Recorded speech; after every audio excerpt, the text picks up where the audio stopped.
because I was bored, I thought it'd be cool to watch all the shows and movies titled Limbo on SBS On Demand because I had like this urge, this like compulsion. I don't want to diagnose myself with OCD because technically I don't know what I have. But whenever I see stuff like that, like all of like if I feel like I have to watch all of them, so there weren't even that many shows and movies. So if there were like 10 of them, I probably wouldn't have watched it. But since there were like four, I was like, okay, I'll give it a try. And so they're all very different, even though they all have the same name, obviously. And I was like, wow, that's a lot of limbos. Like, people really need to stop calling their shows and movies limbo, unless you really have a giant rope and you're going. Remember Limbo? I used to do it in primary school.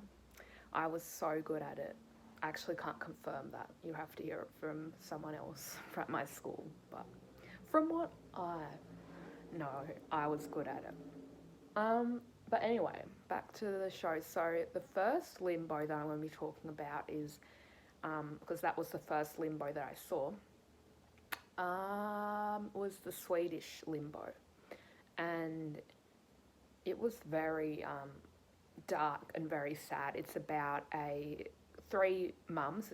They are the main characters, and their sons their like teenage sons. They get in a car crash, like really injured, and so that's obviously what makes them drawn closer together. And so the whole story is just centering on their grief. Well, not grief. They didn't die. Don't worry. The boys, but they were just really injured. But it's just coming to terms with, and that's why they're all, it's just like you just seeing it through their lens, and but until this incident, they didn't see each other than my son's friend's mum, like, but now they're more than that. They are all connected because of this horrible tragedy, and yeah, I think it was a really important show. I actually didn't think I was really going to get into it, but there's always something, obviously, when you see a Swedish show, it's quite interesting, like advertising, oh, Sweden. I've never watched many shows from there before, so I thought it'd be only fair to give Sweden some love and watch that show, and I'm kind of glad I did because I'm not going to say it was like super interesting because after a few episodes it was like, do we really need to keep going, because obviously we know how it's going to end, and it just kind of felt like the writers had run out of ideas to end the series.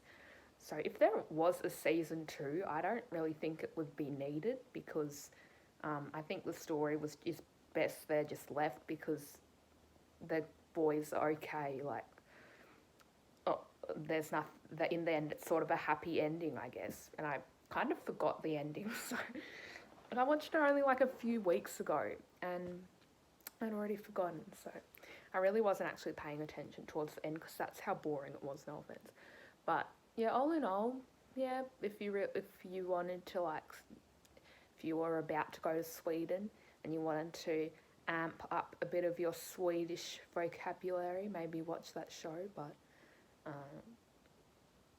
yeah, I don't know if it's essential, but yeah, it's obviously it's something that a lot of parents have to go through, is like, what if my kid dies in a car crash and stuff, like, there's so many incidents like that hit close to home of where I've just heard devastating stories. So yeah, I guess it just shows that, like, hug your son, hug your mother and stuff like that, which I'm totally all for. I don't know why I said that. I was like, hug your mother, hug your son, like, go for it. I love hugging my parents, and it's really important, especially if you have a good relationship with them. So the next Limbo I'm going to be talking about is this Scottish movie that was also on SBS On Demand. It was about these, like, refugees, and it was supposed to be a comedy movie.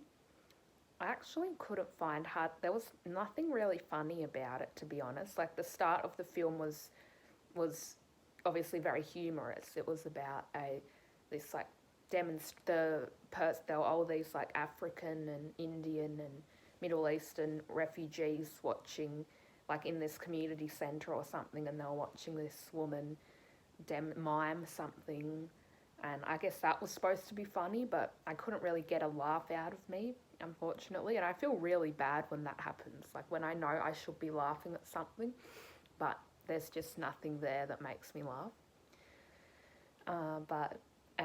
And then I laugh at the stuff that is not supposed to be funny. So there you go. That's how my mind works. But I didn't really. That film was out of all the Limbos that I've watched, that would be on the bottom, because it really, it just didn't. It was nothing funny. It was really boring, and I can kind of see why it was on SBS On Demand, because SBS On the Demand seems to be kind enough to take all the movies that either were flops or no one really watched. So I think that's kind of SBS's reputation. I thought I heard someone say my mum's name. But yeah, I would say so far the bottom of all the list is Limbo, the Scottish movie, and then above it, a third from the bottom would be the Swedish one.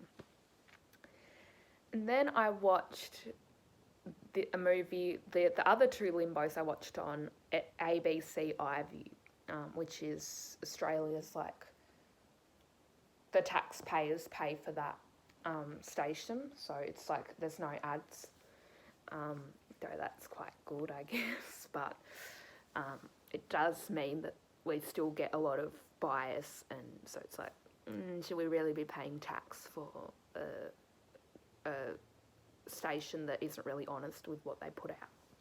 But anyway, aside from that, I saw Limbo, which was a movie about a detective, and it was all in black and white, and that added to the experience viewing it. The way I see it is because it was about this detective that goes into the outback to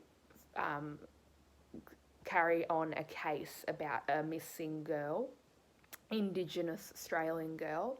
And I think that was kind of the point that the people making the film were trying to show, because it was black and white, so I guess it's just showing the blacks, as in, maybe I'm taking it too literally, but the blacks as in the Indigenous peoples, and the white is obviously the dominant, it's at the race, obviously, of white Australians. So I feel like that if that was their intention, that was very clever, and I really felt that through the film, like it was really important it needed to be in black and white, because if it wasn't, we probably wouldn't be seeing the film the same way. Obviously we wouldn't, because it would be in colour, but what I mean is a more metaphorical term, in that it really just added to the theme and the message that the film was trying to put out. Like, we're forever white and black. We're forever divided with, you're either one or the other. That sort of, I hope it's still not like that, but obviously that's the vibe that we're getting, and when there's division between white Australians and Indigenous Australians, even though Indigenous Australians have obviously lived here for millions of years. And so, because obviously we're about to vote on a very important referendum for the voice to Parliament, I think it was quite good to put out that film.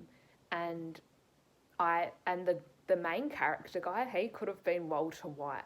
I posted a short, and like hardly anyone viewed it, but I thought it was like going to be viral because it's the Australian Walter White.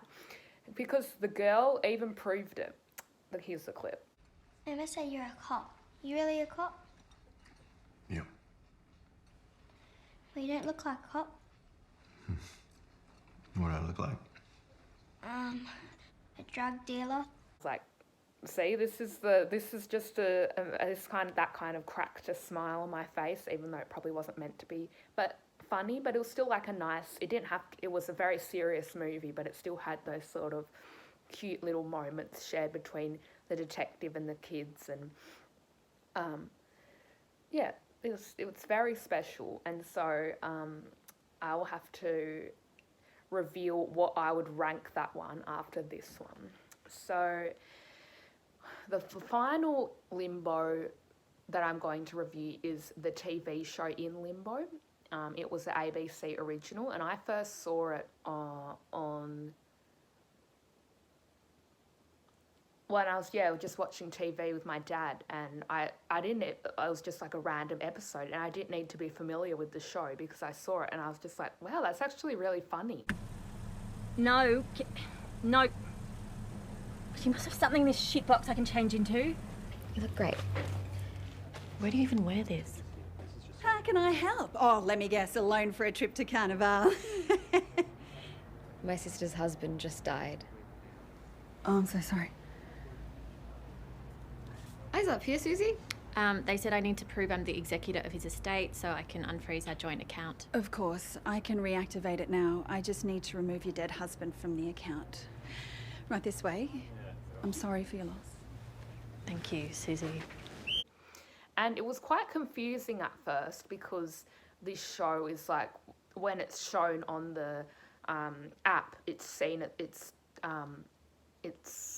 labelled as a drama, like really serious. But watching the show, it was like really funny, and like obviously I guess it had to call itself a drama because it was about a suicide of this man's best friend.